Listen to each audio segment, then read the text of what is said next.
జీవనరసం వీక్షకులకి స్వాగతం సుస్వాగతం. మీ అందరికీ నమస్కారం. ఎలక్షన్లు దేశంలో మంటలు పుట్టిస్తున్నాయి.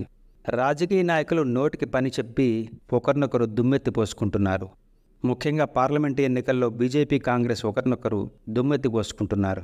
ఈ ఎన్నికల్లో బీజేపీకి క్లియర్గా స్పష్టమైనటువంటి అడ్వాంటేజ్ అయితే కనబడుతోంది. బీజేపీ తాను చేసినటువంటి మంచి పనులను చెప్పుకొని ఓట్లు అడిగితే చాలు, తప్పనిసరిగా దేశ ప్రజలు ఓట్లు వేసి గెలిపించే స్థాయిలోనే ఉన్నారు. ఎందుకంటే కాంగ్రెస్ అత్యంత బలహీనమైన పార్టీ, దానికి తలాతోక లేవు. వాళ్ళు ఏదో టైంపాస్ కోసం ఎన్నికల్లో పాల్గొంటున్నారు తప్ప వాళ్లకు సీరియస్నెస్ అనేది లేనే లేదు అని అనిపిస్తోంది. అసలు కాంగ్రెస్కు ప్రచారం చేసేందుకు మనుషులు కూడా లేరనిపిస్తోంది. ఏదో పాపం అప్పుడప్పుడు రాహుల్ గాంధీ, ప్రియాంక మాత్రం అక్కడక్కడ వెళ్ళి ఉపన్యాసాలు చేస్తూ వస్తున్నారు అంతే. మరొకవైపు బీజేపీలో దాదాపు 6-7 మంది స్టార్ క్యాంపెయినర్లు బయలుదేరి దేశమంతా చుట్టేస్తున్నారు. మోడీ, అమిత్ షా, రాజ్నాథ్ సింగ్, జేపీ నడ్డా, యోగి ఆదిత్యనాథ్, నితిన్ గడ్కరీ, ఇట్లా వీళ్ళంతా రోజుకు కనీసం ఒక్కొక్కరు 2 లేక 3 మీటింగ్స్లోనైనా పాల్గొని ఉపన్యాసాలను దంచి కొడుతున్నారు. సొంత బలాన్ని 370 దాటించాలని, ఎన్డీఏ కూటమికి 400 పైచిలుకు స్థానాలు కూడా రావాలని చిత్తశుద్ధితో సీరియస్గా వర్క్ చేసుకుంటూ ముందుకు దూసుకుపోతున్నారు. దక్షిణ భారతదేశంలో బలాన్ని పెంచుకోవాలని కేరళ, తమిళనాడు రాష్ట్రాలలో చాపను చుట్టినట్లు చుట్టి ప్రచారాన్ని గొప్పగా చేశారు.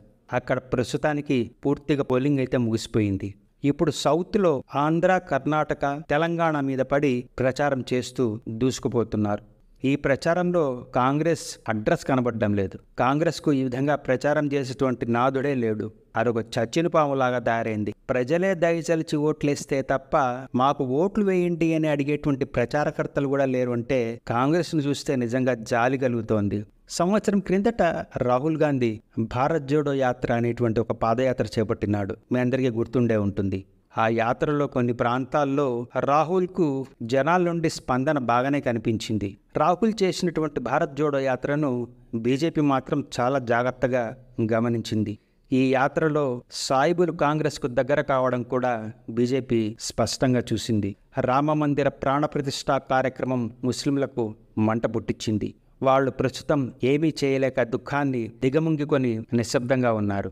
కానీ తర్వాత జ్ఞానవాపి, మధుర మొదలైన దేవాలయాల విషయాల్లో కూడా కోర్టులు ముస్లింలకు వ్యతిరేకంగా తీర్పులు ఇస్తూ ఉండడంతో ముస్లింలు ఉడికిపోతున్నారు. ముస్లిం వర్గాలు మాత్రం ఈ మొత్తం వ్యవహారాలన్నింటిలోనూ లోపల తీవ్రంగా రగిలిపోతున్నారు, దుఃఖంతో ఏడుస్తున్నారు. ఇప్పటికే 2 ఫేసెస్ పోలింగ్ అయితే ముగిసిపోయింది. ఓటింగ్ పర్సంటేజ్ మామూలు కంటే తక్కువగానే ఉంది. అవమాన భారంతో, తీవ్రమైన ప్రతీకార వాంఛతో ముస్లింలు నేరుగా పోలింగ్ బూతులకు వచ్చి బీజేపీకి వ్యతిరేకంగా గంపగుత్తగా ఓట్లు వేసి వాళ్లలో ఉన్నటువంటి కోపాన్ని స్పష్టంగా చూపిస్తున్నట్లు అర్థమవుతోంది. అదే సమయంలో హిందువులు బద్ధకంతో ఓట్లు వేసేందుకు రావటం లేదని తెలుస్తోంది. ఇదే కాకుండా ఎట్లాగో మోడీనే గెలుస్తాడు అనేటువంటి నమ్మకంతో ప్రజల్లో ఒక రకమైన నిర్లిప్తత వచ్చేసింది. కాబట్టి హిందువులు ఓటింగ్కు దూరంగా ఉంటున్నట్లు అనిపిస్తోంది. దీన్ని ఇంగ్లీష్లో కాంప్లసెన్స్ అంటాము, అంటే నిర్లిప్తత. ఈ పరిస్థితి నిజానికి బీజేపీకి అత్యంత ప్రమాదకరం. కాబట్టే బీజేపీ బాగా భయపడుతోంది అని అర్థమవుతోంది. బహుశా ఈ భయం వల్లనేనేమో బీజేపీ సడన్గా ఒక కొత్త స్ట్రాటజీని ప్లే చేస్తోంది. ఈ స్ట్రాటజీ చూసి ప్రజలందరూ భయపడిపోతున్నారు. మీడియా అయితే ఏమని అనాలో కూడా తెలియకుండా దాదాపు సైలెంట్ అయిపోయింది. బీజేపీ ఇప్పుడు ముస్లింలను నేరుగా కామెంట్ చేస్తూ ఓపెన్గానే మాట్లాడేస్తోంది. దీనికి కారణం రాహుల్ గాంధీ అన్నటువంటి కొన్ని అసంబద్ధమైనటువంటి మాటలు. ఇండియన్స్ కనుక అధికారంలోకి వస్తే దేశంలో కులాల సర్వే చేసి ఏ కులాల్లో ఎంతమంది ఉన్నారో చూసి అర్థం చేసుకుంటాం. దానితో పాటు ప్రజలందరి మీద ఈ ఎకనామిక్ సర్వే అనేటువంటి ఆర్థిక సర్వే కూడా జరిపి దేశంలో ప్రతి మనిషి దగ్గర, ప్రతి కుటుంబం దగ్గర ఎంత ఆస్తి ఉందో, ఎంత బంగారం ఉందో, ఎన్ని భూములు ఉన్నాయో, ఎన్ని ఇళ్ళు ఉన్నాయో, ఈ విధంగా ప్రతి విషయాన్ని ఎక్స్రే వేసినట్లు చూసి అర్థం చేసుకుంటాము. దీని ద్వారా దేశంలో ఏ వర్గాల వద్ద ఎంత సంపద ఉంది, ఏ వర్గాల వద్ద సంపద లేనేలేదు అనే విషయాలు మేము స్పష్టంగా అర్థం చేసుకుంటాము అని రాహుల్ గాంధీ అన్నాడు. ఆ మాటలు రాహుల్ గాంధీ అన్న తర్వాత యునైటెడ్ స్టేట్స్లో ఉన్నటువంటి కాంగ్రెస్ ఓవర్సీస్ ప్రెసిడెంట్ అయిన శాన్ పెట్రోడా సడన్గా రాహుల్ అన్న మాటలకు సపోర్ట్ చేస్తూ మరింత ప్రమాదకరమైన మాటలు మాట్లాడేశాడు. శాన్ పెట్రోడా ఏమన్నాడంటే, అమెరికాలో లాగా భారతదేశంలో కూడా కుటుంబాల మీద 55% ఇన్హెరిటెంట్ ట్యాక్స్ అనేటువంటి వారసత్వంగా వచ్చినటువంటి ఆస్తి మీద ఇన్కమ్ ట్యాక్స్ వేసి ఆ ఆస్తిలో 55% ప్రభుత్వం హ్యాండ్ ఓవర్ చేసుకోవాలి, 45% మాత్రమే వాళ్లకు ఇచ్చేయాలి అన్నట్లు మాట్లాడాడు.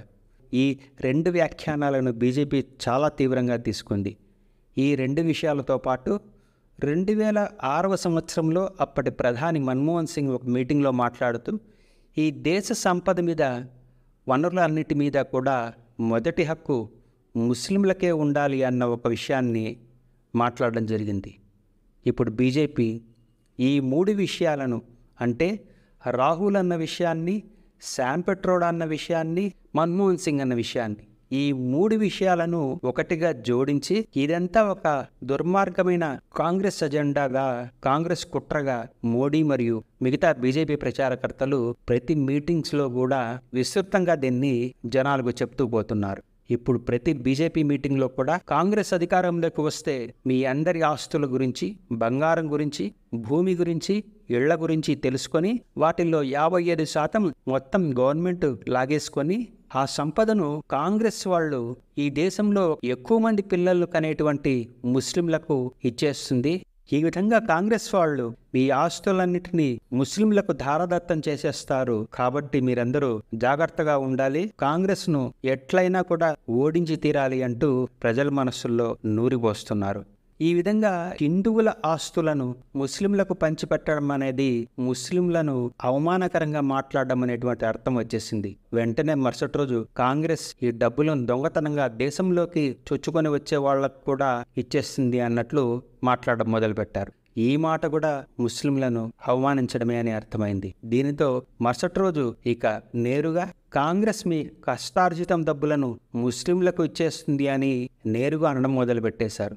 ఆ తర్వాత రోజు నుండి కాంగ్రెస్ మీ డబ్బులను వారి ఓటు బ్యాంకుకు ఇచ్చేస్తుంది. కాంగ్రెస్ ఓటు బ్యాంక్ అంటే మీ అందరికీ అర్థమవుతోంది కదా ప్రజలారా అంటూ, నేను ప్రత్యేకంగా చెప్పాల్సిన అవసరం లేదు కదా అంటూ మోడీ మరియు ఇతర ప్రచారకర్తలందరూ కూడా నేరుగా ముస్లింల పేరు చెప్పకుండా ఇండైరెక్ట్ గా వాళ్ళ గురించే మాట్లాడుతూ మీ ఆస్తులన్నిటినీ ముస్లింలకు ఇచ్చేస్తారు అని ప్రతి మీటింగ్లో కూడా జనాలకు నూరిపోస్తున్నారు. కాంగ్రెస్ మీద దాడి చేయాలనే ఉద్దేశంతో ఈ విధంగా ముస్లింల మీద నేరుగా మాటలు మాట్లాడి వాళ్లను ఈ దేశంలో విలన్లు అన్నట్లు మాట్లాడుతూ మీ అందరి ఆస్తులు ముస్లింలు లాగేసుకుంటారు, ఆ పని కాంగ్రెస్ చేస్తుంది అని ముస్లింలను, కాంగ్రెస్ను విలన్లు చేసి బీజేపీ ప్రతి మీటింగ్లోనూ భయంకరంగా మాటలు దాడి చేస్తోంది. ఈ విధంగా ముస్లింల మీద నేరుగా మాటలు అనడంతో ముస్లింలు రగిలిపోతున్నారు. బీజేపీ తమను ఇంతగా అవమానం చేసి హిందూ ముస్లింల మధ్య తీవ్రమైన విభజన తీసుకువచ్చి హిందువులను ముస్లింలపైకి రెచ్చగొడుతూ మాట్లాడడం జాతీయ మీడియాతో పాటు ఇంటర్నేషనల్ మీడియాలో కూడా, న్యూస్ పేపర్లలో కూడా ఈ విషయంపై భయంకరమైన వార్తలు వచ్చేశాయి. దీనితో పాటుగా కాంగ్రెస్ గెలిస్తే ముస్లింలకు రిజర్వేషన్లను ఇచ్చేస్తుంది, అది కూడా ఇప్పుడు ఉన్న ఎస్సీ, ఎస్టీ, ఓబీసీ రిజర్వేషన్లను చీల్చి ముస్లింలకు ఇచ్చేస్తుంది. కాబట్టి ఎస్సీ, ఎస్టీ, ఓబీసీ రిజర్వేషన్లను ముస్లింలు లాక్కుంటారు అంటూ బీజేపీ రెచ్చగొడుతోంది. ఈ విధంగా కర్ణాటక, ఆంధ్ర ప్రభుత్వాలు ముస్లింలకు 4% రిజర్వేషన్లు మతమాధారంగా ఇవ్వాలని ప్రయత్నాలు చేసినాయి. అప్పుడు సుప్రీంకోర్టు దీనికి పూర్తిగా అడ్డుపడింది. భారత రాజ్యాంగంలో ఈ విధంగా మత ఆధారంగా రిజర్వేషన్లు ఇవ్వకూడదు అని స్పష్టంగా రాసి ఉంది. కాబట్టి మోడీ జీవించి ఉన్నంత వరకు ముస్లింలకు రిజర్వేషన్లు ఇవ్వడు. అట్లాగే మోడీ ఎస్సీ, ఎస్టీ, ఓబీసీల రిజర్వేషన్లను కాపాడుతాడు అని బీజేపీ భయంకరంగా జనాలకు నూరిపోస్తోంది. ఈ విధంగా ముస్లింలను అనవసరంగా వాళ్లకు సంబంధం లేని విషయాల్లోకి, వివాదంలోకి లాగి వాళ్ళను అనవసరంగా అవమానకరంగా మాట్లాడడం వల్ల ముస్లింలు బీజేపీకి శాశ్వతంగా దూరం అయిపోతారు అనేటువంటి కనీస భయం బీజేపీలో ఏమాత్రమూ కనబడడం లేదు. ఇలా 15% దేశ జనాభా అయిన ముస్లింలు గంపగుత్తగా బీజేపీకి కనుక వ్యతిరేకంగా ఓట్లు వేసేస్తే బీజేపీ కలలు కట్టున్న 370 సీట్లు 400 సీట్లు వచ్చే అవకాశం ఎక్కడ ఉంటుందో మీరే ఆలోచించండి. ఈ విధంగా బీజేపీ ఓపెన్గా ముస్లింలకు వ్యతిరేకంగా మాట్లాడుతూ వాళ్లను శాశ్వతంగా దూరం చేసుకోవడం, ముస్లిం హిందువుల మధ్య ఇట్లా ఓపెన్గా విభజన తీసుకురావడం వలన బీజేపీ ఇక మీదట తీవ్రంగా నష్టపోయే ప్రమాదమే కనిపిస్తోంది. ఈ మాటలతో పాటుగా ఆల్రెడీ బీజేపీ మేనిఫెస్టోలో యూనిఫామ్ సివిల్ కోడ్ కూడా ఈసారి తీసుకొని వస్తామని ఓపెన్గా చెప్పేసింది. ఆ కోడ్ను ముస్లింలు ఎప్పటి నుండో వ్యతిరేకిస్తూనే ఉన్నారు. ఈ విధంగా బీజేపీ ముస్లింలను ఓపెన్గా టార్గెట్ చేస్తూ వాళ్లను దూరం చేసుకోవడం బీజేపీకి పార్టీగా అస్సలు మంచిది కానే కాదు. అట్లాగే దేశానికి కూడా ఏమాత్రం మంచిది కాదు. ఇలా హిందూ ముస్లింల మధ్య లేనిపోని విభజనలు తేవడం దేశ శాంతి భద్రతలకు, దేశ సమైక్యతకు, సమగ్రతకు కూడా అత్యంత ప్రమాదకరం. బీజేపీ ఎందుకు సడన్గా ఇంత తీవ్రమైన మాటలు మాట్లాడుతోందో అర్థం కావటం లేదు. ఇక ముస్లింలు మనకు ఓట్లు ఎట్లాగూ వేయరులే, ఉన్న 85% మంది హిందువుల్ని ఏ విధంగా మన వైపు తిప్పుకోవాలి అన్నటువంటి కొత్త ఆలోచన విధానంతో ముస్లింలను ఓపెన్గా కామెంట్ చేస్తూ వాళ్లను దూరం చేసుకుంటుందేమో అనిపిస్తోంది. నిజానికి కాంగ్రెస్ అనేది ఒక చచ్చిన పాము. దాన్ని ఇంకా చంపడం అనేది అర్థం లేని విషయం.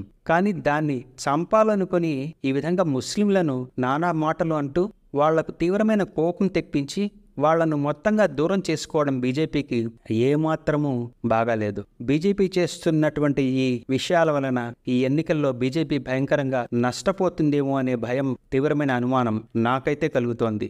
బీజేపీ అనవసరంగా వాళ్ల ఇంటికి వాళ్లే నిప్పు పెట్టుకుంటున్నారా అని నాకైతే అనిపిస్తోంది. ఈ 10 సంవత్సరాల మోడీ పాలనలో మోడీ ఎన్నో మంచి పనులు చేశాడు, ఎన్నో గొప్ప విజయాలు సాధించాడు. ఈ గొప్ప విషయాలను ప్రజలకు చెప్పి మళ్ళీ గెలిపించమని అడగాలి. కానీ ఆ విషయాలకు ప్రాధాన్యత ఇవ్వకుండా ఈ విధంగా హిందూ ముస్లిం అనే విషయాల మీద వివాదాలు సృష్టించడం, బలహీనమైన కాంగ్రెస్ మీద పెద్ద మాటలతో దాడులు చేయడం, ఈ అన్నింటిలో కూడా ముస్లింలను లాక్కొచ్చి నిలబెట్టి వాళ్లను మాటలనడం, ఇవన్నీ ఏమీ అర్థం కావటం లేదు. ఇలా నెగిటివ్ మాటలతో బీజేపీ ఈ ఎన్నికలను ఎలా గెలుస్తుందో మనమంతా వేచి చూడాలి. ఏది ఏమైనా కూడా ఈ మాటలతో ముస్లిం సమాజంలో బీజేపీ పట్ల తీవ్రమైన వ్యతిరేకత అయితే స్పష్టంగా వచ్చేసింది. ప్రజల్లో కూడా హిందూ ముస్లిం అనేటువంటి విభజన స్పష్టంగానే చూడగలుగుతున్నాం. ఇక ఈ వ్యతిరేకత ఇక్కడితో ఆగదు. భవిష్యత్తులో ఇది ఏ విధమైనటువంటి డేంజర్ను దేశానికి సృష్టిస్తుందో చూడాలి. మీ అభిప్రాయాలను కామెంట్లో తప్పకుండా రాయండి ఫ్రెండ్స్. మీ అందరినీ మరొక వీడియోలో మళ్ళీ కలుసుకుంటాను. మీ అందరికీ సెలవు. నమస్కారం.